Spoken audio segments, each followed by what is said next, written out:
Indian படம் இப்போ எல்லாருமே நீங்கள் பார்த்துருக்கீங்க தேட்டரில் போய். அந்த படம் என்னை பொறுத்த வரைக்கும் கொஞ்சம் நல்ல ஒரு படம், ஓகேங்களா? ஏன்னா இப்போ இருக்கிற சுச்சுவேஷனில் வந்து இந்தியன் தாத்தா எப்படி வந்தாங்கன்னு ஒரு கற்பனையான சங்கர் சார் வந்து இந்த படத்தை எடுத்து முடிச்சிட்டாரு. அதனால் ஓவரால் எல்லாம் படம் நான் தேட்டரில் தான் போய் பார்த்தேன், நல்லா இருந்துச்சு. என்னை பொறுத்த வரைக்கும் நல்லா இருந்துச்சு தான் என்னோட ரிவ்யூ சொல்லுவேன். ஆனால் இந்தியன் ஒன்றில் என்னென்னு சொல்லியிருப்பாங்கன்னா, அந்த கண்டென்ட்டில் வந்து இந்தியன் தாத்தா அப்போ வந்து இந்த மாதிரி ஒரு சுச்சுவேஷன் எல்லாத்தையும் கொலை பண்ணாங்கன்னா மக்கள் திருந்துவாங்கன்னு சொல்லி தான் அதெல்லாம் தப்பு பண்ணுவாங்க. ஆனால் இப்போ இருந்துக்கிட்டு இப்போ சுச்சுவேஷனில் பண்ணால் மொத்த ஃபேமிலியை பாதிக்கிற மாதிரி கதையை நகர்த்திருப்பாங்க. பார்ட் 3ல் என்ன வருதுன்னு நம்மளுக்கு என்ன எனக்கு தெரில.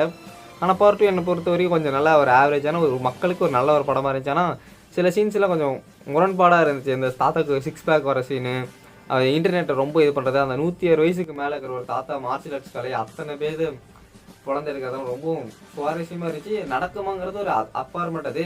ஆனால் இந்த லஞ்சத்தை ஒழிக்க முடியுமா அப்படிங்கிறத நீங்கள் கமெண்டில் பண்ணுங்கள், கமெண்ட் செக்ஷனில் சொல்லுங்கள். இந்த லஞ்சத்தை எப்படி ஒழிக்கலான்னு ஃபஸ்ட்டு சொல்லுங்கள்.